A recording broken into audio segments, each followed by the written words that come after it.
Assalamualaikum warahmatullahi wabarakatuh. Alhamdulillah wa syukurillah wala haula wala quwata illa billahil aliyil azim, amma ba'd.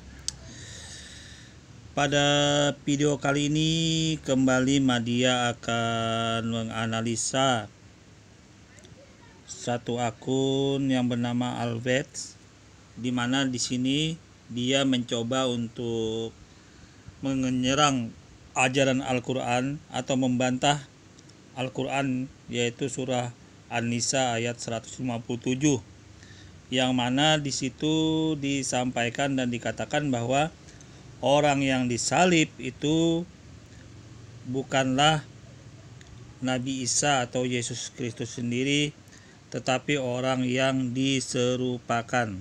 Ya. Di sini Albert mencoba untuk membantah dan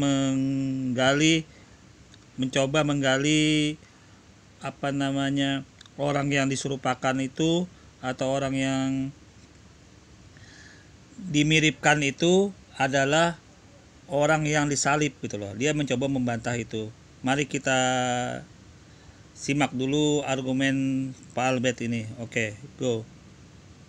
Di dunia, mereka percaya bahwa Yesus yang dinamakan Isa di dalam Quran tidak pernah mati disalib.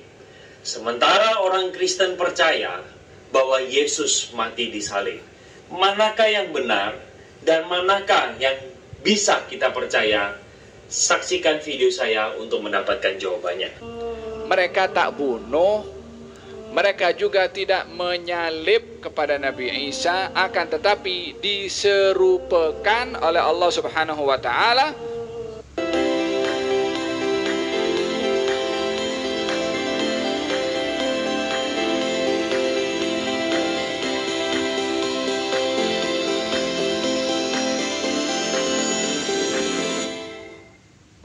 Halo teman-teman semua, kembali lagi bersama dengan saya Albert Kurniawan dalam YouTube channel saya.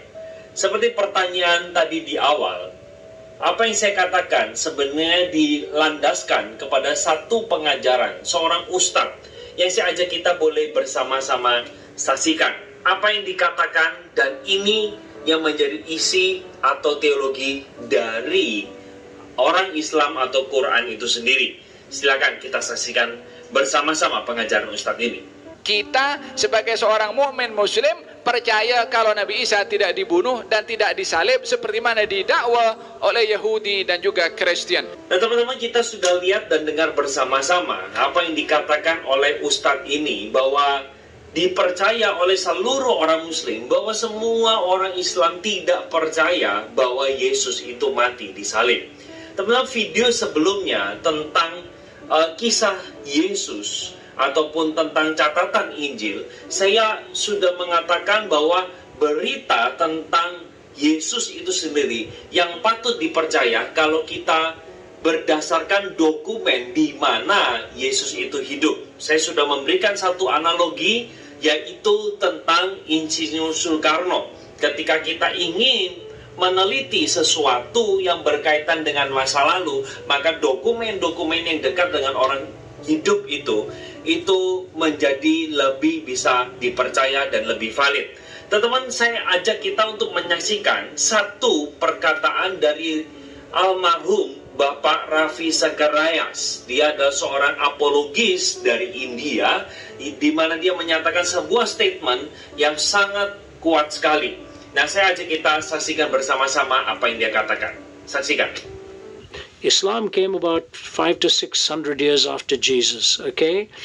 Theirs is the only history, contra Greek, contra Roman, contra pagan, contra Jewish, contra Christian historians. Theirs is the only belief that says Jesus never died on the cross. Kita lihat bersama-sama, hanya satu-satunya dokumen, hanya satu-satunya oknum yang berani mengaku bahwa Yesus tidak pernah mati, yaitu adalah orang Islam itu sendiri, yang karena mereka percaya perkataan dari Quran itu. Nah, saya ingin mengajak kita bersama-sama berpikir, manakah yang benar? Apakah Yesus sungguh tidak pernah mati disalib, ataukah Yesus itu adalah pribadi yang mati di atas kayu salib. Nah, karena orang-orang Muslim percaya bahwa Yesus tidak mati di salib, maka mereka menawarkan beberapa teori.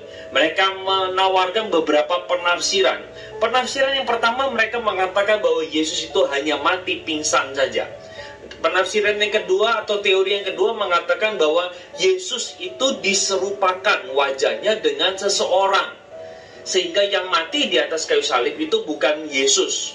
Nah, siapa yang diserupakan? Ini penafsiran perdebatan di tengah orang-orang Muslim. Beberapa mengatakan Yudas, beberapa mengatakan tidak tahu. Lalu yang ketiga adalah, teori yang ketiga ini berkaitan dengan dia mengatakan bahwa Yesus itu terangkat ke surga.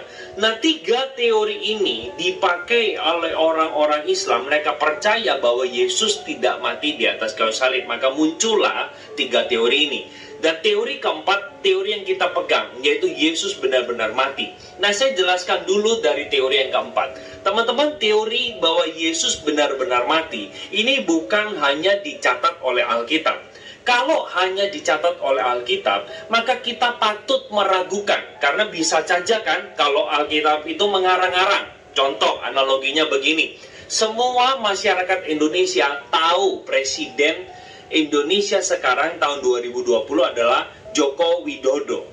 Lalu tiba-tiba saya ini mengklaim diri saya bahwa saya adalah seorang presiden. Lalu ditanya, mana mungkin kamu presiden? Terus saya katakan, betul, karena saya tulis di dalam diary saya bahwa saya adalah seorang presiden. Maka kamu harus percaya diary saya. Siapa yang tulis diary itu? Saya sendiri. Nah, ketika saya membuat klaim bahwa saya adalah presiden, pertanyaannya yang berikutnya harus diuji, apakah perkataan saya benar adalah, adakah dokumen lain atau adakah tulisan lain yang menyatakan bahwa saya presiden? Kalau tidak ada, maka saya bisa dikatakan saya ngarang sendiri. Nah, kisah Yesus, di mana dia mati di atas kayu salib, menariknya begini teman-teman. Bukan hanya Alkitab yang tulis, tetapi sejarawan yang tidak Kristen atau bukan beragama Kristen atau sejarawan ini bahkan tidak percaya Yesus itu adalah Tuhan, tapi mereka mencatat bahwa Yesus itu mati di atas kayu salib.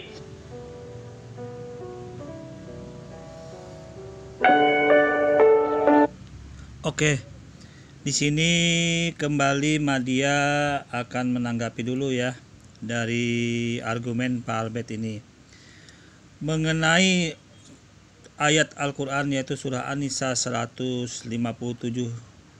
Itu sudah sangat jelas bahwa yang disalib itu adalah orang yang diserupakan. Jadi intinya begini, intinya orang yang disalib itu bukan Yesus gitu loh. Orang yang disalib itu bukan Nabi Isa alaihissalam. Itu dulu yang perlu digarisbawahin ya, untuk argumen atau pembahasan menurut tafsir Al-Quran yang di dalam surah An-Nisa 157, bahwa yang disalib itu adalah orang yang diserupakan. Dari kata-kata diserupakan ini, mari kita gali dulu. Dari kata-kata diserupakan, maka orang tersebut pasti mirip. Orang tersebut pasti mirip dengan wajahnya dengan Yesus atau Isa Al-Masih itu sendiri. Maka oleh karena itu orang yang saksi pada saat itu yang menyaksikan terjadinya proses penyaliban, yaitu orang-orang Romawi, tentara-tentara Romawi, orang-orang Yahudi yang hadir pada saat itu. Nah, itu tentunya meyakini dan menganggap benar bahwa yang disalib itu adalah Yesus Kristus itu. Padahal dalam Al-Quran sudah jelas orang yang diserupakan. Jadi argumen Pak Albert yang mengatakan bahwa bukan hanya dokumen dari orang-orang Kristen itu sendiri yang mengatakan bahwa yang disalib itu adalah Yesus, itu tidak menjawab masalah orang yang diserupakan gitu loh. Itu dulu poinnya. Argumen Pak Albert menampilkan bukti-bukti orang Yahudi, orang Romawi, tentara Romawi, dan dasar-dasar dari buku-buku sejarah lain yang mengatakan bahwa orang yang disalib itu Yesus, itu tidak menggugurkan argumen bahwa orang yang disalib itu orang yang diserupakan gitu loh. Karena memang mirip. Namanya orang mirip, orang kembar lah. Anda cek orang yang kembar wajahnya itu mirip sekali. Bagaimana Anda bisa membedakan bahwa orang itu Yesus atau Nabi Isa gitu loh. Jadi bagaimana? Intinya argumen Pak Albert tidak bisa menggugurkan kata makna dari ayat Al-Quran yang mengatakan bahwa orang yang disalib itu orang yang diserupakan. Nah kemudian bagaimana caranya indikasi bahwa orang yang disalib itu orang yang diserupakan atau benar-benar Yesus atau Nabi Isa itu sendiri yang disalib? Nah itu mari kita gali tentunya pada teks-teks atau pada Alkitab Bible itu sendiri gitu loh. Dalam ajaran Islam bagaimana memandang masalah Bible atau Injil ini gitu loh. Bagaimana memandang Bible atau Injil ini sendiri menurut ajaran Islam. Dalam ajaran Islam itu Injil atau Bible itu bukan palsu. Kalaupun ada yang mengatakan palsu, itu mungkin dia sudut pandang palsunya itu dari segi ayat-ayatnya yang dirubah-rubah itu maksudnya palsu dalam ajaran Islam. Artinya ayat-ayat dalam Bible Injil tersebut menurut Al-Quran ada beberapa hal yang dirubah-rubah atau diubah-ubah bentuknya atau diputar-putar bentuknya, susunannya ayat tersebut sehingga tidak sesuai dengan konteks yang sesuai lagi dalam kaidah-kaidah dalam Injil tersebut gitu loh. Itu maksudnya dipalsukan dalam ayat Al-Quran. Tapi saya dengan hal ini lebih cenderung lebih cocok bahwa tempatnya atau hal-hal tertentu di dalam Injil tersebut tidak sesuai lagi gitu loh, sehingga masih memungkinkan jejak historis, jejak rekod, jejak historis mengenai sejarah-sejarah yang tidak terkait dengan konsep ketuhanan dan konsep-konsep yang penting dalam ajaran suatu agama itu masih ada jejak historisnya gitu loh dalam Injil atau Bible tersebut. Nah itu yang mau kita gali nanti dari jejak-jejak historisnya gitu loh. Makanya Bible atau Injil masih bisa digunakan karena memang jejak historis yang tidak mengarah kepada konsep atau ajaran pokok dalam suatu ajaran agama itu masih bisa dipakai karena dia tidak mengarah. Makanya indikasi kebenarannya tidak dirubah-rubah itu masih ada. Akan tetapi ajaran pokok dalam konsep ketuhanan dan hal-hal rutan, hal-hal syariat itu banyak yang dirubah-rubah sudah.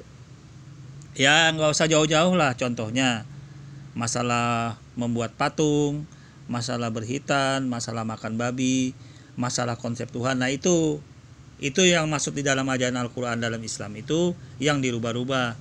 Kalau konsep-konsep sejarah segala macam hal-hal yang berkenaan tidak menyimpang dari konsep ketuhanan yang krusial atau pokok dalam suatu ajaran itu indikasi kebenarannya itu masih sangat kuat gitu loh. Walaupun tidak 100% gitu loh. Oke, di sini dulu yang saya harus garis-garisbawahi untuk menunjukkan bahwa Al-Quran ini mengatakan surah An-Nisa itu mengatakan orang yang diserupakan, tentunya kita gali dari Bible itu sendiri dulu. Nanti kita tunjang dengan argumen, dengan fakta kenyataan, dengan hal-hal yang berkenaan dengan fakta dan data yang mendukungnya bahwa memang orang pada masa itu yang diserupakan memang orang-orang yang terjadi gitu loh. Orang-orang yang terjadi menyaksikan itu orang yang diserupakan. Ini kita mulai dari penggalian konsep-konsep proses penangkapan, proses penyalipan, proses pengkhianat dan sebagainya. Mari kita lanjut dulu argumen Pak Albert. Saya nanti akan sertakan di dalam kolom deskripsi. Teman-teman bisa baca data di sana beberapa sejarawan yang non-Kristen, mereka betul-betul tidak percaya kepada Yesus sebagai Tuhan dan Juru Selamat, tapi mereka menyatakan tentang kematian Yesus. Kenapa mereka bisa menyatakan kematian Yesus? Karena itu adalah fakta. Nah, kesulitan atau keberatan orang-orang Muslim adalah bagaimana mereka harus menyatakan bahwa sejarawan Roma salah, sejarawan Yunani salah, orang pagan itu salah, dan juga orang sejarawan lainnya yang mencatat, meliput berita itu juga adalah salah. Bagaimana bisa membuktikan bahwa Quran yang benar? Oke. Dalam ajaran Islam, Pak Albert, tidak menyalahkan apa yang Anda sebut itu semua. Sekali lagi, tidak menyalahkan. Para sejarawan yang Anda sebut itu, Islam tidak menyalahkan. Karena Islam juga mengerti. Islam juga mengetahui bahwa Al-Quran sudah mengatakan itu orang yang diserupakan. Berarti kalau orang yang diserupakan, otomatis orang-orang sejarawan yang menyaksikan atau berargumen pada masa itu kejadiannya memang Yesus itu disalib, itu memang orang Islam nggak menyalahkan mereka, karena mereka memang tidak tahu bahwa orang yang disalib itu orang yang diserupakan. Tapi ini sekali lagi tidak menjawab bahwa Al-Quran mengatakan orang yang diserupakan itu adalah benar-benar terjadi orang yang diserupakan. Jadi Pak Albert menghadirkan orang-orang sejarawan, saksi hidup atau dokumen-dokumen, dalil-dalil pada masa itu yang mengatakan bahwa Yesus itu ada orang yang disalib, itu sekali lagi tidak menggugurkan bantahan Al-Quran bahwa yang disalib itu Yesus. Akan tetapi Al-Quran malah membantah bahwa yang disalib itu adalah benar-benar orang yang diserupakan. Anda tidak bisa membantah itu gitu loh. Tidak ada bantahan dari Anda ini. Anda hanya menceritakan bahwa walaupun dia bukan beragama Kristen pada saat itu, tetap menyatakan Yesus itu disalib, juga tidak menggugurkan gitu loh. Namanya orang mirip ya seperti Yesus Kristus yang disalib itu, ya otomatis ya Islam juga nggak terlalu mempermasalahkan itu gitu loh. Jadi Islam mengakuin ya mereka Islam mengakui ya maklum aja, mereka sebenarnya tidak mengetahui aja kebenarannya karena mirip gitu loh. Oke, saya lanjut dulu ya. Keberatan yang orang-orang Muslim coba jawab. Sekarang bagaimana cara membantah 3 teori itu? Teori pingsan, diangkat ke surga, ataupun teori bahwa Yesus mukanya diubah menjadi orang lain. Nah, untuk menjawab pertanyaan ini atau mematahkan 3 teori ini, saya hanya cukup menceritakan bagaimana kisah penyaliban di zaman Roma. Sebelum seseorang itu disalib, kalau kita melihat gambaran atau yang paling mudah adalah supaya teman-teman tidak menghabiskan waktu yang cukup banyak untuk meriset. Tapi kalau mau silakan sih. Tetapi supaya tidak makan waktu yang cukup banyak untuk meriset, maka saya menawarkan sebuah film yaitu Passion of the Christ. Passion of the Christ ini dibikin oleh sutradara yang bernama Mel Gibson. Dia adalah seorang Katolik, di mana pada waktu membuat film dokumenter seperti itu tentunya dilandasi oleh sebuah riset. Nah teman-teman, zaman Romawi itu, ketika seseorang itu disalib, itu adalah hukuman terkutuk bagi orang yang dianggap berbuat tindakan yang paling jahat. Nah, Oke. Nah, di sini Madia akan menganalisa kembali kata-kata Pak Albert bahwa itu adalah hukuman orang yang terkutuk. Nah, sekarang saya kembalikan kepada Anda Pak Albert. Apakah Yesus atau Nabi Isa itu adalah orang yang terkutuk sehingga sampai dia disalib? Itu coba Anda pikir. Apakah begitu? Kok bisa Tuhan mengutus seseorang untuk disalib gitu loh? Apakah Tuhan mengutus Tuhan gitu loh untuk disalib dan dijadikan terkutuk dalam posisi itu gitu loh? Nah, ini kembali kepada logika dan akal pikiran Anda yang waras Pak Albert ya. Karena bagaimanapun Tuhan mengutus Tuhan dan Tuhan dikutuk untuk mengutus Tuhan yang terkutuk, itu suatu logika yang sangat jauh sekali logikanya gitu loh. Oke, saya lanjut dulu ya. itu tidak mungkin prajurit salah tangkap. Saya tahu teman-teman, pada waktu penangkapan Yesus di malam itu ketika dia berdoa dan Petrus potong kuping seseorang yang bernama Malkus, di sana para prajurit tidak tahu siapakah yang harus mereka tangkap. Tetapi jangan lupa, seorang murid Yesus yang bernama Yudas, dia menjual Yesus dengan sebuah kecupan yang sebagai lambang bahwa itulah Yesus. Nah, ketika sang murid ini menjual Yesus, dia mencium Yesus, dia mencium pipi Yesus, dan di sanalah prajurit tahu bahwa itulah yang bernama Yesus yang harus ditangkap. Oke. Di situ ada satu Injil yang mengatakan bahwa Yudas mencium Yesus. Tapi di Injil yang lain mengatakan tidak seperti itu gitu loh. 3 Injil yang lain tidak menyatakan bahwa Yudas mencium. Yudas hanya berdiri saja dan hadir pada saat itu. Jadi dalam posisi ini Yesus itu bisa dikatakan dia mencium seseorang itu apakah orang yang benar disuruh mencium yang benar-benar Yesus, atau dia mencium yang lain. Itu bisa jadi juga gitu loh. Karena Injil yang lain tidak mencium, tidak mengatakan bahwa mencium Yudas itu gitu loh. 3 Injil lain tidak seperti itu mengatakan. Tapi itu nanti kita bahas teks per ayat dalam Injil Babel tersebut gitu loh. Kita lanjut dulu. Penangkapan itu tidak mungkin salah, karena setelah itu Yesus dikurung. Pada waktu dia dikurung, keesokan harinya, yaitu di hari Jumat, Yesus dibawa ke dalam di depan hadapan banyak orang. Di sanalah dia. Oke, di sini Pak Albert juga mengatakan bahwa penangkapan itu tidak mungkin salah, tapi tidak didasarkan dalil, dasar-dasar dalam Babel Injil tersebut gitu loh. Jadi argumen tanpa dasar, tanpa dalil berbicara sesuatu yang tidak jelas, ya itu bisa dikatakan omong kosong doang Pak Albert gitu loh. Seharusnya Anda mengatakan bahwa kalau memang penangkapan Yesus itu pada saat mau disalib itu benar-benar orang yang tidak salah, mengapa sampai terjadi begitu gitu loh. Mereka tidak mengetahui bahwa yang disalib, yang ditangkap itu Yesus itu sendiri gitu loh.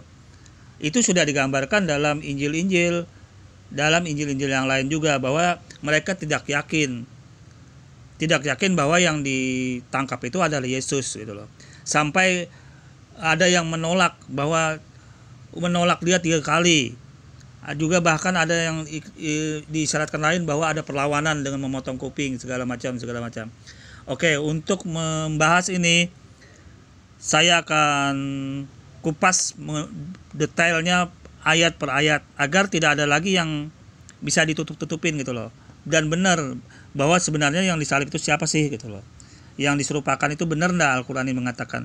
Kita bahas ayat per ayat, teks per ayat dalam Injil dan dalam kitab Injil tersebut dalam Babel itu. Oke. Saya persembahkan sebuah pembahasan agar Pak Albert dan orang-orang penonton penyimak di sini dapat mengetahuinya juga kebenaran gitu. Karena kita berbicara tanpa dalil, tanpa ayat yang kuat baik di dalam Babel maupun dalam hal-hal yang lain, itu hanya omong kosong gitu loh. Mari kita simak. Tapi sebelumnya saya beri kesempatan dulu Pak Albert untuk menghabiskan argumennya. Hakimi, dia dicambuk, dia dipukul, dia diberikan mahkota duri, sampai disiksa sedemikian rupa, dan dia diadili oleh Pontius Pilatus. Nah inilah yang orang-orang Muslim sangat miss di dalam info ini. Bagaimana kamu menjelaskan kalau wajah Yesus itu diserupakan? Sementara dari titik awal Yesus ditangkap, berhadapan dengan Pontius Pilatus, berhadapan dengan Herodes, itu mereka tidak salah lihat. Mereka sungguh-sungguh tahu bahwa inilah Yesus. Dan bahkan pembicaraan antara Yesus dengan Pilatus sendiri, Yesus mengatakan, akulah dia, Mesias itu. Nah, bagaimana? Oke, untuk membuktikan bahwa Yesus itu benar-benar diserupakan atau benar-benar asli untuk disalib, tentunya kita di sini membahas atau menjawabnya dengan dalil, dengan keterangan dari Babel itu sendiri yang pada saat itu dijelaskan dengan 4 kanonim, yaitu 4 Injil yang sangat kuat itu di dalam kanonim tersebut ya, kanonim tersebut. Oke, mari kita bahas dulu per ayat agar tidak ada lagi bicara omong kosong. Yang jelas kita bahas teks ayat per ayatnya, kemudian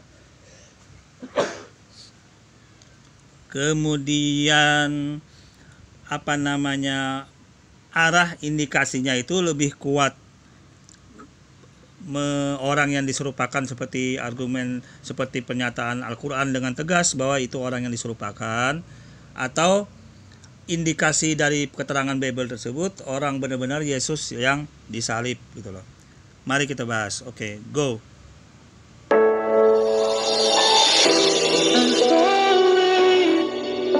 Tell me bagaimanakah kriteria bagi orang yang dihukum salib, yang dihukum mati di tiang salib?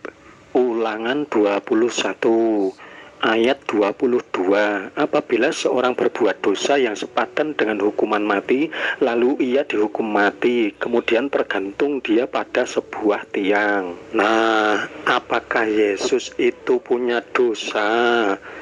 Pernah berbuat dosa? Katanya gak rela kalau Yesus pernah berbuat dosa. Ayat 23, maka janganlah mayatnya dibiarkan semalam-malaman pada tiang itu, tetapi haruslah engkau menguburkannya dia pada hari itu juga, sebab seorang yang digantung terkutuk oleh Allah. Janganlah engkau menajiskan tanah yang diberikan Tuhan Allahmu kepadamu menjadi milik pusakamu. Di kalimat sebab seorang yang digantung terkutuk oleh Allah, semua pada tahu kalau Yesus itu adalah orang yang mulia, orang yang suci, kudus. Apa mungkin Allah mengutus Yesus itu malah mengutuknya dan dipercaya dihukum di kayu salib sebagai penebus dosa? Di kalimat janganlah engkau menajiskan tanah yang diberikan Tuhan Allahmu. Tuh, bagi orang-orang yang percaya Yesus disalib untuk penebusan dosa, berarti Yesus adalah orang yang najis. Tidak mungkin pula Allah mengutus. Oke, nah di sini sudah cukup jelas adanya kontradiksi, ya kan? Di satu sisi Yesus itu disalib untuk penebusan dosa, di sisi lain ternyata ayat ini mengatakan bahwa tidak mungkin terjadi mau Tuhan mengutus seseorang untuk dikutuk gitu loh, untuk dikutuk di kayu salib, bahkan dijadikan untuk menebus dosa gitu loh. Karena apa? Karena menebus dosa dengan berbuat dosa, apakah itu suatu kebenaran yang bisa kita gali gitu loh. Mari kita simak kembali bahasannya. Adalah mengutus orang yang najis. Sudah jelas kalau Yesus itu tidak termasuk kriteria di dalam ayat ini. Berarti apakah Yesus benar-benar disalib? Dari ayat ini tidak mungkin Allah membiarkan Yesus sampai disalib. Bahkan tidak mungkin Allah membiarkan Yesus sebagai penebusan dosa di kayu salib. Tidak ada pernyataan Yesus mau menebus dosa, itu tidak ada. Kemauan Yesus untuk menebus dosa itu tidak ada. Dan ternyata kemauan siapa penebusan dosa itu? Matius 27 ayat 25. Dan seluruh rakyat itu menjawab, biarlah darahnya ditanggungkan atas kami dan atas anak-anak kami. Tuh, ternyata kemauan rakyat sebagai penebus dosa itu, darahnya yaitu darah Yesus ditanggungkan atas kami dan anak-anak kami. Kok enaknya asal ngomong darah Yesus sebagai penanggung dosa-dosa kami sampai anak-anak kami. Yang masih percaya Yesus sebagai penebus dosa berarti termasuk di dalam rakyat itu. Mau nih jadi salah satu orang yang ada di dalam rakyat itu. Kalau tidak mau ya udah, yang logi-logi aja, yang realistis, jangan menghayal. Makanya pada tobat. Mari dikaji ulang kembali kalau Allah itu tidak akan membiarkan utusannya yaitu Yesus sampai disalib. Di Matius 26 yang mana Yesus sampai 3 kali berdoa dengan permintaan yang sama agar cawan itu terhindar dari dirinya. Kira-kira Allah mengabulkan doa Yesus ini? Tidak. Doa Yesus ini tidak terkabulkan bagi orang yang percaya Yesus disalib dan sebagai penebus dosa. Tapi bagi orang yang tidak percaya kalau Yesus disalib dan jadi penebus dosa, doa ini dikabulkan Allah. Di Mazmur 91, dalam lindungan Allah, di ayat ketiga, sungguh Dialah yang akan melepaskan engkau dari jerat penangkap burung, dari penyakit sampar yang busuk. 4. Dengan kapaknya ia akan melindungi engkau, di bawah sayapnya engkau akan berlindung. Kesetiaannya ialah perisai dan pagar tembok. Ayat kelima, engkau tak usah takut terhadap kedahsyatan malam, terhadap panah yang terbang di waktu siang. Ayat 6, terhadap penyakit sampar yang berjalan di dalam gelap, terhadap penyakit menular yang mengamuk di waktu petang. Ayat 7, walau 1000 orang rebah di sisimu dan 10.000 di sebelah kananmu, tetapi itu tidak akan menimpamu. Dari Oke, nah di sini Pak Albert ya, kita sudah gali nih teks dalam Bible itu sendiri. Ternyata dalam proses mau penangkapan Yesus itu pun sudah terjadi seperti ini gitu loh informasinya. Artinya bagaimana Yesus itu berdoa, memohon kepada Tuhan untuk diselamatkan dalam hal-hal seperti itu, dalam proses penangkapan dan penyalipan segala macam. Ini proses doa Yesus. Bagaimana bisa dia berdoa sedangkan dia adalah Tuhan itu sendiri gitu loh, kalau dikatakan dia Tuhan. Nah, bagaimana bisa dia menebus dosa kalau dia tuh sebenarnya Tuhan? Untuk apa dia menebus dosa gitu loh. Artinya Tuhan mengutus Tuhan itu sangat logikanya itu sangat jauh sekali, simpang sekali gitu loh. Mari kita lanjut dulu ya pembahasannya. Oke. ayat-ayat ini jelas Allah melindungi Yesus, terlepas dari penangkapan, mengabulkan doa-doa Yesus. Ayat ke-9, sebab Tuhan ialah tempat perlindunganmu, yang maha tinggi telah kau buat tempat perteduhanmu. Ayat 10, malapetaka tidak akan menimpa kamu, dan tulah tidak akan mendekat kepada kemahmu. 11, sebab malaikat-malaikatnya akan diperintahkannya kepadamu untuk menjaga engkau di segala jalanmu. Ayat ke-14, sungguh hatinya melekat kepadaku, maka aku akan meluputkannya, aku akan membentenginya, sebab ia mengenal namaku. Jadi apa mungkin Yesus benar-benar disalib tanpa dilindungi Allah, padahal jelas Allah mengatakan melindunginya. Ayat ke-15, bila ia berseru kepadaku, aku akan menjawab, aku akan menyertai dia dalam kesesakan, aku akan meluputkannya dan memuliakannya. 16, dengan panjang umur akan ku kenyangkan dia, dan akan kuperlihatkan kepadanya keselamatan daripadaku.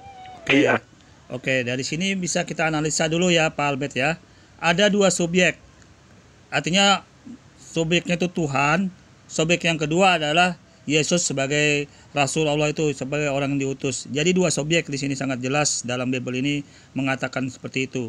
Nah, kemudian Tuhan juga di sini berusaha menjelaskan di dalam Bible ini melindungi Yesus Kristus itu sendiri dari segala macam malapetaka, dari segala macam hal-hal yang tidak atau menyangkut keselamatan atau hal-hal apapun yang menyangkut kepada Yesus itu sendiri. Ini dalam Bible sudah sangat dijelaskan.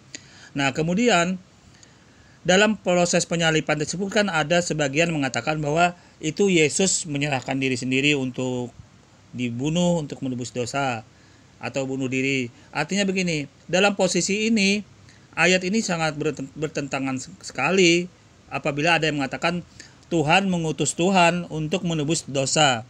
Menebus dosa kepada siapa? Kepada Tuhan gitu loh. Jadi dalam posisi ini sangat gimana ya, logikanya nih sangat timpang sekali gitu loh. Dalam posisi ayat ini pun tidak tergambar seperti itu. Karena ada dua subjek yang terjadi di sini gitu loh. Subjeknya itu pertama Tuhan itu sendiri, subjek yang kedua Nabi Isa atau Yesus itu sendiri gitu loh. Dan di sini Isa dilindungi oleh Tuhan. Kalau Isa atau Yesus itu sebagai Tuhan itu sendiri, mengapa ada ayat ini gitu loh. Itu dulu yang belum jelas. Nah, terus kalau memang Yesus itu menebus dosa, dia menebus dosa untuk apa? Sedangkan dia Tuhan itu sendiri. Nah, dari sini kita logika berpikir kita harus bisa dimaknai dengan benar gitu loh. Semoga ini jadi renungan siapapun yang mendengar penjelasan dari Bible ini sendiri. Oke, kita lanjut ya. Makin jelas kalau doa Yesus itu dikabulkan. Dikatakan panjang umur berarti belum pernah mati. Tapi Yesus mati lalu bangkit lagi. Itulah panjang umur.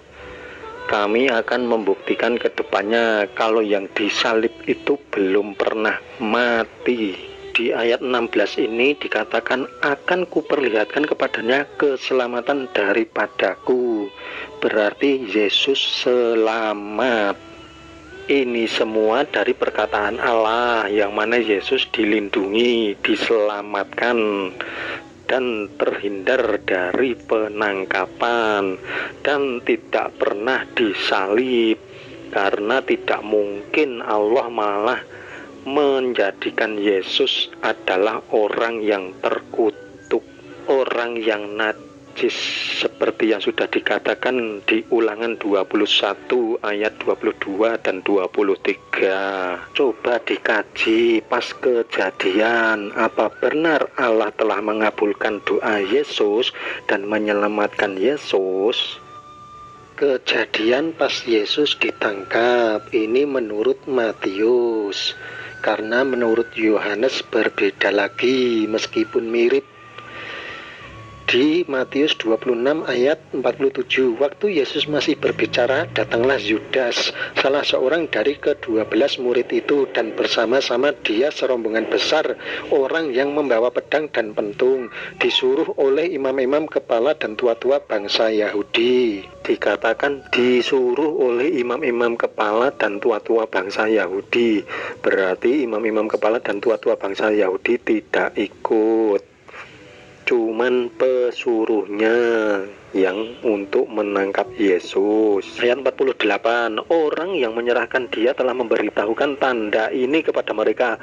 Orang yang akan kucium itulah dia, tangkaplah dia. Dan segera ia maju mendapatkan Yesus dan berkata, salam Rabi, lalu mencium dia. Tetapi Yesus berkata kepadanya, hai teman, untuk itukah engkau datang? Maka majulah mereka memegang Yesus dan menangkapnya. Dari ayat-ayat ini, apa benar Yesus tidak ada yang kenal? Yang menangkap Yesus sama sekali tidak pernah melihat wajah Yesus. Jadi meski diberi tanda sama Yudas, itulah Yesus yang aku cium. Di ayat 55, pada saat itu Yesus berkata kepada orang banyak, sangkamu aku ini penyamun, maka kamu datang lengkap dengan pedang dan pentung untuk menangkap aku, padahal tiap-tiap hari aku duduk mengajar di bait Allah, dan kamu tidak menangkap aku. Dari kata-kata Yesus ini, mereka orang banyak harusnya kenal dan tahu wajah Yesus. Kenapa meski diberi tanda dikatakan padahal tiap hari aku duduk mengajar di bait Allah?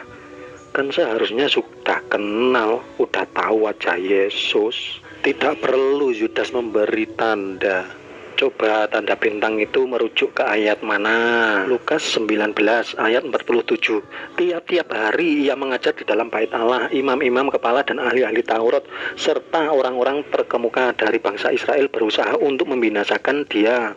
Tetapi mereka tidak tahu bagaimana harus melakukannya, sebab seluruh rakyat terpikat kepadanya dan ingin mendengarkan dia. Nah, kan berarti sudah sangat kenal dengan Yesus, sudah hafal dengan wajah Yesus. Tapi kenapa pas penangkapan perlu diberi tanda sama Yudas? Mustahil kalau tidak kenal dengan Yesus dan lupa dengan wajah Yesus.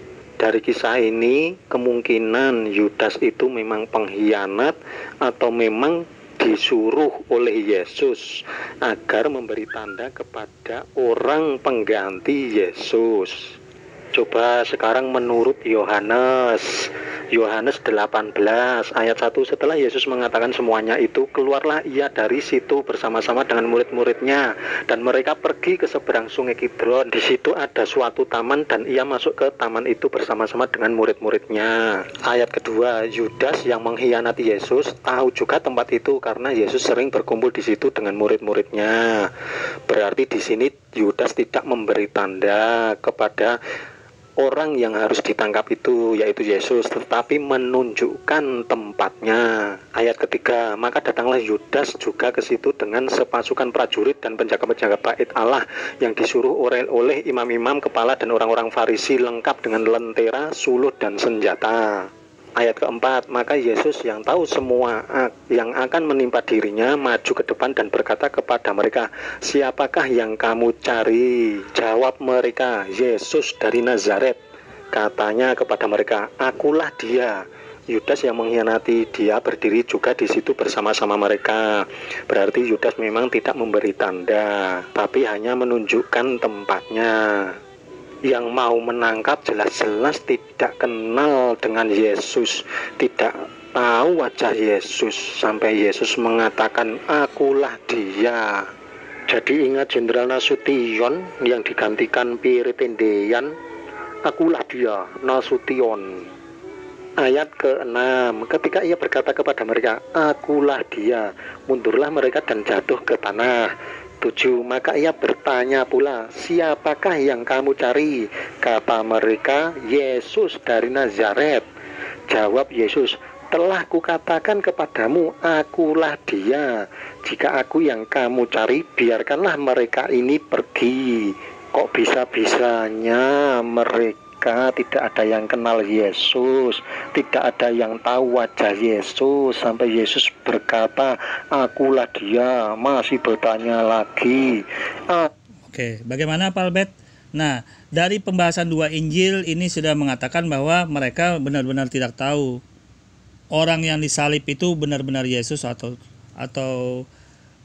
tidak gitu loh. Jadi di sini di Injil itu sendiri gitu loh, bahwa memang orang yang mau disalib itu belum jelas posisinya, tidak jelas keadaan posisinya, dengan dibuktikan oleh Yudas yang mencium. Nah, dalam posisi Injil ini juga dikatakan bahwa posisinya tidak jelas, bahwa yang disalib itu, yang mau ditangkap itu siapa gitu loh. Oke, kita lanjut dulu ya. Itulah dia, sangat-sangat tidak mungkin kalau tidak kenal dengan wajah Yesus. Jadi memang benar yang mereka tangkap itu mereka dalam ragu-ragu. Kayaknya Yesus, kayaknya bukan. Padahal sudah jelas dikatakan seluruh rakyat terpikat kepadanya dan ingin mendengarkan dia. Kan benar-benar kenal, hafal sama wajah Yesus. Jangankan wajah, suara pun seharusnya sudah hafal juga. Atau karena malam, kan bawa lentera. Yesus juga bicara, tidak diam saja. Jangan-jangan memang benar nih, Yesus yang ditangkap adalah orang yang diserupakan. Coba ikuti lagi sekarang tentang Petrus. Petrus akan menyangkal Yesus. Di ayat 31, Petrus menjawabnya, biarpun mereka semua terguncang imannya karena engkau, aku sekali-kali tidak. Yesus berkata kepadanya, aku berkata kepadamu, sesungguhnya malam ini sebelum ayam berkokok, engkau telah menyangkal aku 3 kali. Kata Petrus kepadanya, sekalipun aku harus mati bersama-sama engkau, aku tak akan menyangkal engkau. Semua murid yang lain pun berkata demikian juga. Apa mungkin apa yang dikatakan Petrus juga murid lainnya hanyalah omong kosong doang? Ayat 56, akan tetapi semua ini terjadi supaya genap yang ada tertulis dalam kitab nabi-nabi. Lalu semua murid itu meninggalkan dia dan melarikan diri. Kalau dari ayat ini berarti murid-murid Yesus pada omong kosong. Masa sih omong kosong yang udah bertahun-tahun bersama Yesus? Petrus menyangkal Yesus, apa yang sudah dikatakan Yesus. Di ayat 69 sampai 74, Petrus 3 kali menyangkal Yesus. Ayat ke-75, sebelum ayam berkokok, engkau telah menyangkal aku 3 kali, sesuai apa yang sudah dikatakan Yesus sebelumnya. Lalu ia, Petrus, pergi keluar dan menangis dengan sedihnya. Ternyata Petrus juga omong kosong yang katanya siap mati demi Yesus. Padahal di kejadian sebelumnya Petrus paling berani. Di ayat 10, Yohanes 18 ayat 10. Lalu Simon Petrus yang membawa pedang menghunus pedang itu, meletakkannya kepada hamba imam besar dan memutuskan telinga kanannya. Nama hamba itu Malchus.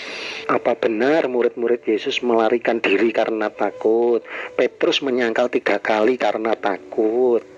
Dari keterangan awal tidak ada yang mengenal Yesus. Sampai-sampai Yudas memberi tanda pada Yesus. Yang aku cium itulah dia. Di cerita Yohanes, Yesus mengatakan akulah dia. Jadi mereka benar-benar tidak kenal sama Yesus dan tidak hafal dengan suaranya. Dari keterangan Petrus yang menyangkal 3 kali, aku tidak kenal dia. Ini artinya memang yang ditangkap itu bukan Yesus. Jadi bukan Petrus yang takut atau omong kosong, tapi Petrus menyangkal karena memang itu bukan Yesus. Di Yohanes 18 ayat 25, Simon Petrus masih berdiri berdiam. Kata orang-orang di situ kepadanya, bukankah engkau juga seorang muridnya? Ia menyangkalnya, katanya, bukan. Ah, masa Petrus itu pengecut? Masa pula murid-murid Yesus juga pada pengecut, melarikan diri? Melarikan diri tidak mengikuti orang yang pengganti Yesus atau mengikuti Yesus yang asli? Bisa saja murid-murid Yesus melarikan diri mengikuti Yesus yang asli. Coba disimpulkan dulu. 1. Allah tidak akan membiarkan utusannya disalib dan jadi penebus dosa. Utusannya bukanlah orang berdosa, bukan orang yang terkutuk, bukan pula orang yang najis. Allah mengutus Yesus tidak mungkin mengutuknya. Ulangan 21 ayat 22-23. 2. Allah mengabulkan doa Yesus sesuai yang sudah apa Allah katakan, melindunginya, meluputkannya dari penangkapan, dan seterusnya. Mazmur 91. 3. Tidak ada yang kenal Yesus, wajah Yesus, bahkan suara Yesus, padahal tiap hari mengajar dan semua terpikat oleh Yesus. Gak ada yang kenal. 4. Petrus menyangkal 3 kali karena memang itu bukan Yesus. Tidak mungkin Petrus bilang kenal terus mati konyol bersama orang pengganti Yesus. Dan sepertinya Yesus memang memberi tugas khusus pada Petrus untuk mengikuti orang pengganti Yesus, karena hanya Petrus saja yang mengetahui sampai proses penyaliban. Tidak satu pun murid lain yang menyaksikan. Ia berseru kepadaku, aku akan menjawab, aku akan menyertai dia dalam kesesakan. Yohanes 8 ayat 29. Dan ia yang telah mengutus aku, ia menyertai aku, ia tidak membiarkan aku sendiri. Allahku, Allahku, mengapa engkau meninggalkan aku? Sangat tidak sesuai dengan perkataan Allah dan tidak sesuai dengan perkataan Yesus. Kami telah membunuh Al-Masih Isa putra Maryam, Rasul Allah. Padahal mereka tidak membunuhnya dan tidak pula menyalibnya, tetapi yang mereka bunuh ialah orang yang diserupakan dengan Isa.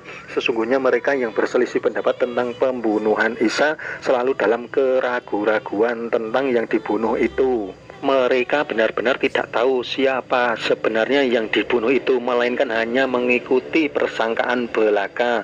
Jadi mereka tidak yakin telah membunuhnya. Tidak jauh dengan apa yang sudah diriwayatkan di Alkitab. Dalam ayat Alkitab inilah Allah benar-benar menyerupakan wajah Yesus, benar-benar melindungi Yesus, benar-benar meluputkan Yesus dari penangkapan, benar-benar mengabulkan doa Yesus, benar-benar menyertai Yesus, benar-benar Yesus tidak disalib, tapi digantikan orang lain yang diserupakan.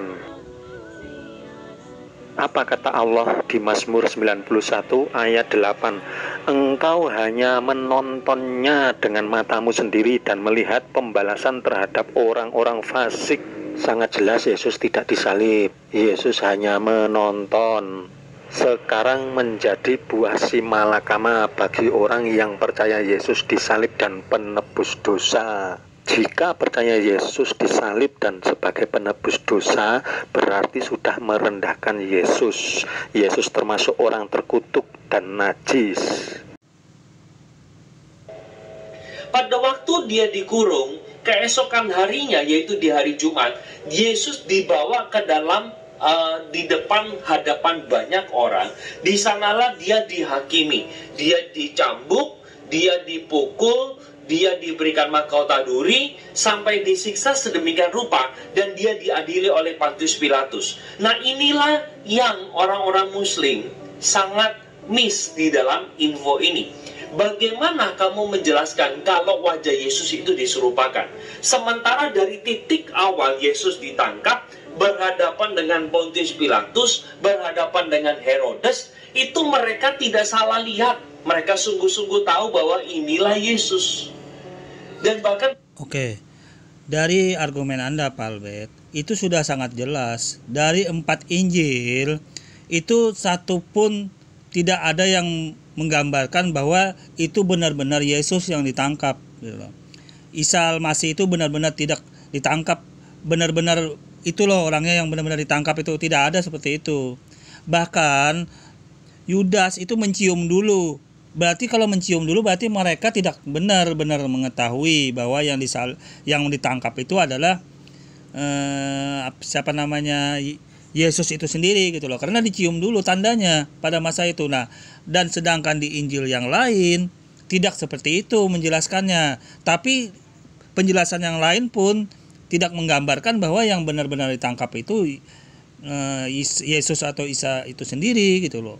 Nah, oleh karena itu argumen Anda yang mengatakan benar-benar yakin ditangkap itu Yesus, itu terbantahkan sendiri dengan kitab Bible Injil Anda sendiri, Pak Albert gitu loh. Saya lanjut dulu ya.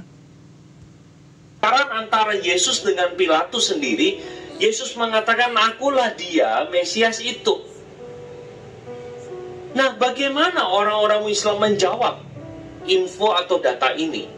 Mereka tidak dapat menjawab tentunya, karena mereka hanya melandaskan itu kepada data Quran yang tidak spesifik memberikan penjelasan. Semua kisah orang yang disalib, saya tidak berbicara Yesus ya, tetapi semua orang yang mati di atas kayu salib, itu selalu tidak pernah berakhir dia hidup. Dia pasti dibiarkan mati. Nah, begini, budaya Roma pada waktu itu, kenapa sih ada hukuman salib? Karena begini, salib itu mereka percaya orang ini kan orang terkutuk, orang yang sungguh melawan daripada hukuman atau hukum yang ditetapkan oleh Roma. Sehingga mereka itu dianggap sebagai orang yang sangat najis dan keji. Sehingga dewa bumi tidak mau terima, dewa langit tidak mau terima. Dan biarkan orang yang seperti ini mati di atas kayu salib sampai nafasnya itu habis. Nah itu. Jadi tidak pernah ada tulisan atau kisah bagaimana orang itu setelah pada waktu disalib, dia nggak jadi mati, dia bangkit, terus sadar bahwa dia melakukan dosa dan kesalahan, lalu dia menjalani hidup baru. Tak ada. Semuanya berakhir kepada kematian. Nah, maka dari itu saya ingin katakan bahwa 3 teori ini, yaitu Yesus diserupakan dengan pribadi lain, dia diangkat ke surga, dan bahkan dia pingsan, ini semuanya gugur. Lalu lantas bagaimana yang benar? Maka tersisalah kisah yang terakhir, bahwa Yesus benar-benar mati.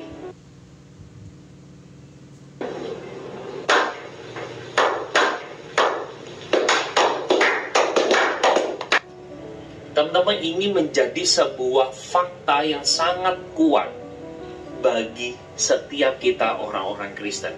Karena apa yang dinyatakan Alkitab bukan hanya menjadi satu iman, tetapi itu adalah sebuah fakta. Iman orang Kristen dilandaskan kepada sebuah fakta sejarah yang sungguh pernah ada dan sungguh pernah terjadi. Pertanyaannya adalah, apakah sekarang engkau mau mengakui kematian Yesus di atas kayu salib? Itu dulu. Saya mengajak teman-teman saya yang Muslim, mari kita berpikir dengan akal sehat kita. Manakah di antara dua data ini yang patut teman-teman percaya? Silakan ambil keputusan. Untuk teman-teman yang Kristen, saya mohon dengan sangat, mari kita jaga perkataan kita di dalam kolom komentar. Saya berusaha juga menjaga diri sedemikian rupa. Oke, di sini saya kembali menganalisa dari ajaran Bible, kitab suci Anda, Pak Albert. Dari 4 Injil tersebut, tidak ada satupun yang menjelaskan bahwa benar-benar Yesus yang disalib gitu loh. Itu ya dulu yang perlu Anda pahami, Pak Albert ya. Ini sudah digambarkan tadi bagaimana ada yang menyangkal Yesus, terus ada yang Yudas mencium dulu. Itu semua menandakan bahwa mereka sebenarnya tidak mengetahui ini loh Yesusnya yang perlu ditangkap. Tidak mengetahui itu gambarannya. Jadi bagaimana Anda bisa yakin bahwa yang disalib itu Yesus, sedangkan dalam Injil Bible Anda tidak ada satupun ayat yang menjurus ke sana gitu loh. Ya karena mereka masih dalam keadaan keraguan-raguan. Oke, saya tampilkan kembali fakta-fakta yang mendukung bahwa Yesus itu sebenarnya tidak disalib. Termasuk saat penyaliban pun dia memanggil nama Tuhan pada saat itu. Yang seharusnya kalau dia Tuhan, ngapain panggil-panggil nama Tuhan lagi? Eli Eli lama sabatani. Ya diam aja, artinya mengakuin ya ampunilah dosa-dosa orang-orang yang tidak mengetahui. Seharusnya dia diam aja, ngapain memanggil-manggil. Nah, itu menandakan bahwa orang yang disalib itu bukan Yesus gitu loh. Kan ini fakta juga, fakta data yang di dalam kitab Anda sendiri. Bagaimana Anda bisa membantah itu gitu loh? Ya kan, dia memanggil nama Tuhan itu berarti dia bukan Tuhan. Nah, ini juga sebagai bahan perbandingan, bahan pertimbangan bahwa yang disalib itu bukan Yesus. Oke, saya tampilkan kembali ini bukti fakta nyata bahwa yang disalib itu bukan Yesus gitu, orang yang diserupakan. Oke, di sini Pak Albert saya kembali bahas analisa isi Bible kitab Anda, Injil Anda sendiri yang menyatakan bahwa Yesus itu tidak disalib gitu loh. Bagaimana Anda bisa membantah Injil Anda sendiri gitu loh? Silakan kita bahas kupas tuntas sesuai dengan teks Injil Anda ini sendiri gitu loh. Oke, saya lanjutkan ya. Dari pihak Yahudi, yaitu imam-imam besar dan tua-tua Yahudi. Pembahasan kedua tentang rencana Yesus. Apa Yesus tidak punya rencana? Punya. Bagaimana Yesus sebelum ditangkap dan disalib? Lukas 22 ayat 35. Lalu ia berkata kepada mereka, ketika aku mengutus kamu dengan tiada membawa pundi-pundi bekal dan kasut, adakah kamu kekurangan apa-apa? Jawab mereka, suatu pun tidak. Katanya kepada mereka, tetapi sekarang ini siapa yang mempunyai pundi-pundi, hendaklah ia membawanya. Demikian juga yang mempunyai bekal, dan siapa yang tidak mempunyai, hendaklah ia menjual jubahnya dan membeli pedang. Ayat 37, sebab aku berkata kepada kamu bahwa nas kitab suci ini harus digenapi padaku. Ia akan terhitung di antara pemberontak-pemberontak, sebab apa yang tertulis tentang aku sedang digenapi. Ketiga 8, kata mereka, Tuhan ini 2 pedang. Jawabnya, sudah cukup. Nah, meskipun Yesus tahu harus menggenapi nubuat yang ada di perjanjian lama, tetapi sebenarnya Yesus pun tidak rela kalau disalib. Jadi buat apa gunanya pedang kalau Yesus menyerahkan diri untuk penebusan dosa? Kan tidak perlu pedang. Yang katanya pedang itu kiasan. Kalau pedang kiasan, jubahnya juga jubah kiasan. Jual jubah dan beli pedang adalah kiasan katanya. Kan cuman alasan buat menutup-nutupi.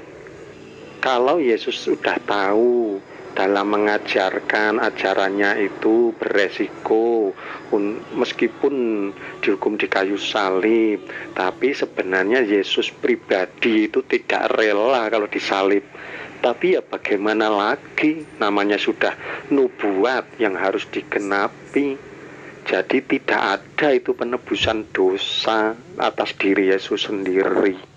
Buat apa mempersiapkan pedang kalau memang berniat untuk menebus dosa? Itu udah faktanya kalau pedang itu untuk membela diri, membela atas dirinya sendiri secara pribadi yang sebenarnya tidak rela untuk disalib. Tapi karena dengan nubuat yang harus digenapi, tetap saja harus disalib. Di dalam hatinya tidak rela, jadi tidak ada penebusan dosa atas dirinya dengan darahnya, dengan nyawanya di kayu salib. Tapi nyawa dan darahnya adalah resiko yang harus diambil Yesus sebagai utusan Allah. Yesus ditangkap. Ayat 47, waktu Yesus masih berbicara, datanglah Yudas, salah seorang dari ke-12 murid itu, dan bersama-sama dia serombongan besar orang yang membawa pedang dan pentung, disuruh oleh imam-imam kepala dan tua-tua bangsa Yahudi. Nah, jelas nggak imbang, dua pedang kok melawan rombongan membawa pedang dan pentung. Ayat 48, orang yang menyerahkan dia, yaitu Yudas, telah memberitahukan tanda ini kepada mereka. Orang yang akan kucium itulah dia, tangkaplah dia. Ayat 49, dan segera ia maju mendapatkan Yesus dan berkata, salam Rabi, lalu mencium dia. 50, tetapi Yesus berkata kepadanya, hei teman, untuk itukah engkau datang? Maka majulah mereka memegang Yesus dan menangkapnya. Di sini sangat-sangat ganjil banget. Tapi keganjilan ini kami bahas di video berikutnya tentang Yesus disalib. Apa sudah ada yang mengerti keganjilannya? Ayat yang ke-51, tetapi seorang dari mereka yang menyertai Yesus mengulurkan tangannya, menghunus pedangnya dan menetakkannya kepada hamba imam besar sehingga putus telinganya. Tuh, masa pedang kiasan bisa memutus telinga? Ternyata ada perlawanan kan? Tidak rela sebenarnya Yesus itu disalib. Kan murid Yesus yang tidak rela. Yang menyuruh beli pedang siapa kalau bukan Yesus? Ayat 52, maka kata Yesus kepadanya, masukkan pedang itu kembali ke dalam sarungnya, sebab barang siapa menggunakan pedang akan binasa oleh pedang. Kenapa Yesus malah begitu, tidak melawan juga? Ya karena udah tahu, udah pasrah kalau lawannya itu banyak. Jelas tidak seimbang dua pedang melawan banyak pedang dan pentung. Ayat 53, atau kau sangka bahwa aku tidak dapat berseru kepada Bapakku supaya ia segera mengirim lebih dari 12 pasukan malaikat membantu aku? Sebenarnya Yesus bisa melakukan itu, tetapi tidak dilakukan. Kenapa? Di ayat 54, jika begitu bagaimanakah akan digenapi yang tertulis dalam kitab suci yang mengatakan bahwa harus terjadi demikian? Coba ahli psikologi bagaimana ini menilainya? Yesus sebenarnya terombang-ambing dalam pikirannya. Tidak rela ditangkap, tapi kalau melawan sudah pasti kalah karena tahu tidak seimbang. Meskipun melawan dan memanggil malaikat, tapi harus menggenapi kitab suci. Jadi Yesus pasrah, dan inilah yang memang harus terjadi sebagai seorang utusan Bapaknya. Disinilah resiko yang harus ditanggung Yesus sebagai utusannya dengan mempertaruhkan darah dan nyawanya dalam menyampaikan ajaran cara menebus dosa untuk orang-orang Yahudi, bukan diri Yesusnya sebagai penebus dosa di kayu salib. Artinya juga ajaran Paulus tentang Yesus adalah penebus dosa dirinya di kayu salib sangat tidak sesuai dengan Yesus. Bila sesuai, sama saja Paulus menyamakan Yesus dengan lembu bin sapi. Mungkin benar kami pernah baca statement Paulus, binatang saja bisa jadi penebus dosa, kurban keselamatan kepada Tuhan, apalagi manusia. Sudah jelas Yesus sebagai penebus dosa, dirinya di kayu salib itu tidak ada. Yang ada Yesus menyampaikan cara menebus dosa, meski resiko darah dan mati di kayu salib, Yesus tidak akan mundur, tetap maju terus menyampaikan ajarannya, ajaran hukum yang terutama, Markus 12 dan di Yohanes 17 ayat 3. Markus 12, la ilaha illallah. Yohanes 17:3, la ilaha illallah, Yesus Nabiullah. Pembahasan yang ketiga, tidak adanya penebusan dosa diri Yesus di kayu salib. Ini kami anggap yang ketiga ini lucu kalau Yesus dipercaya.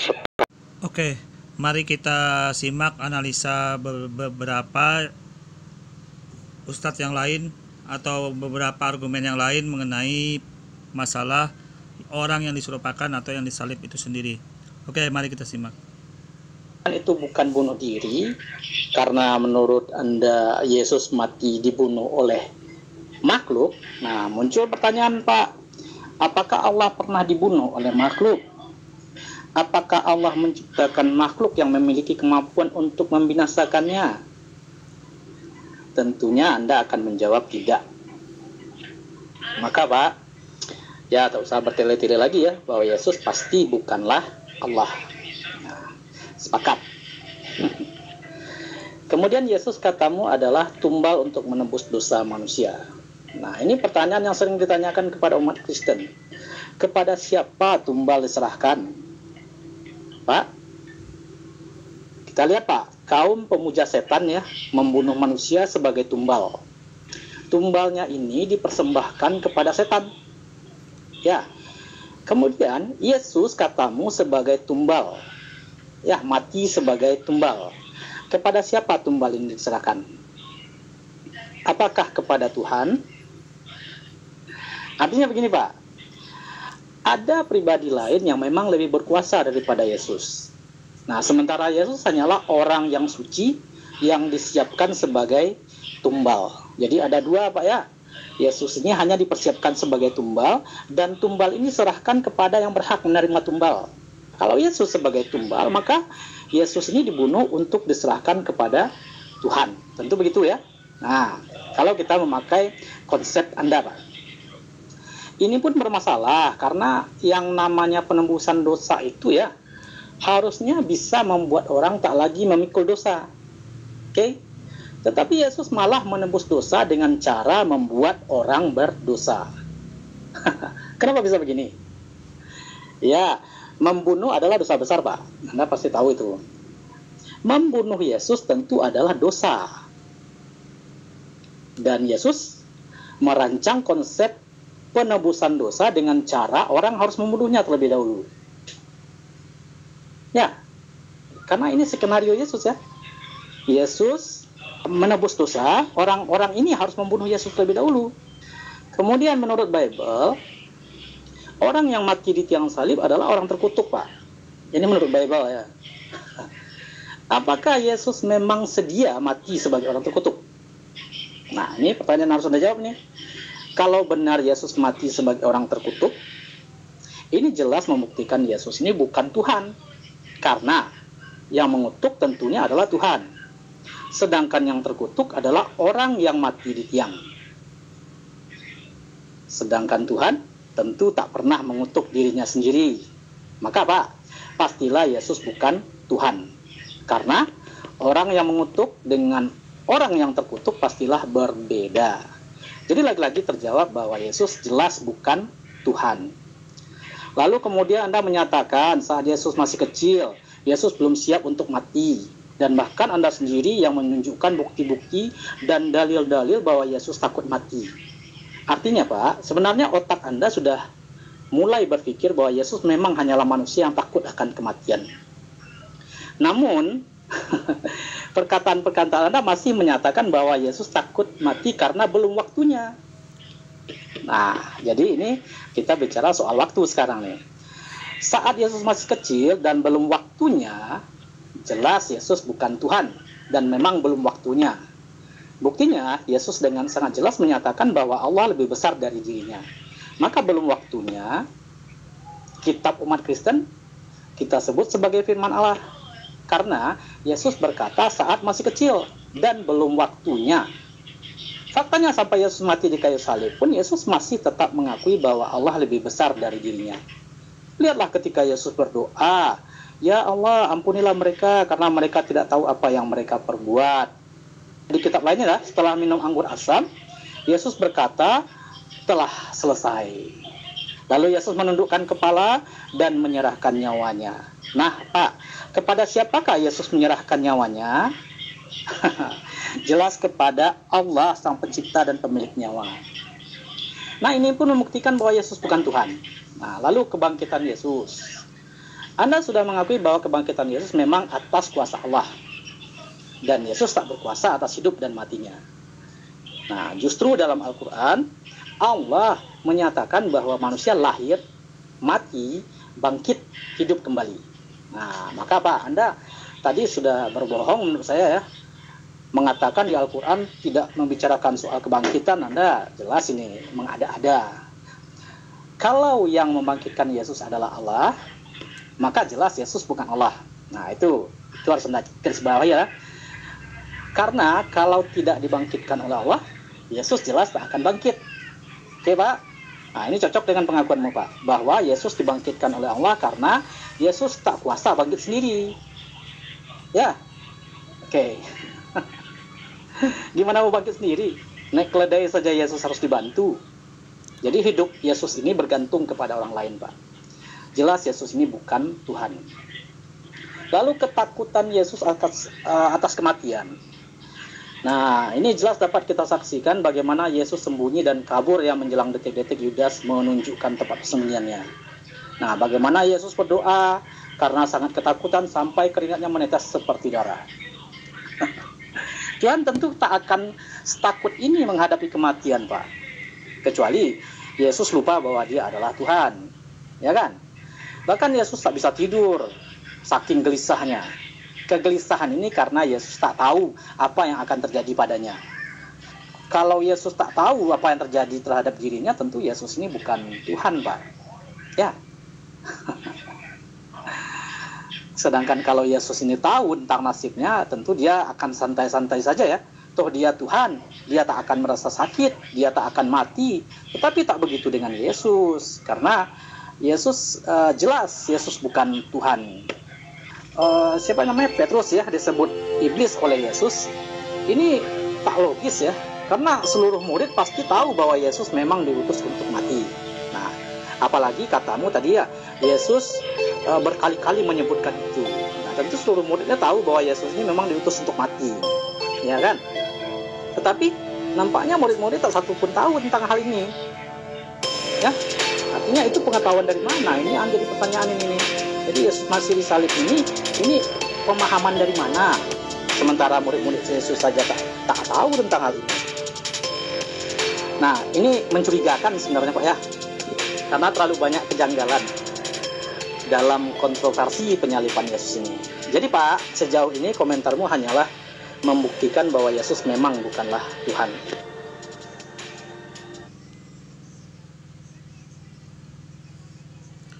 Oke. Tadi kita sudah mendengar beberapa argumen dari para ustadz-ustadz yang lain, dan semua menunjukkan bahwa keterangan dari Bible atau Injil tersebut lebih mengarah kepada ajaran Al-Quran itu sendiri, yaitu surah An-Nisa ayat 157, bahwa benar bahwa orang yang disalib itu adalah orang yang diserupakan gitu loh. Dalam Injil itu pun sudah dikasih gambaran itu sendiri.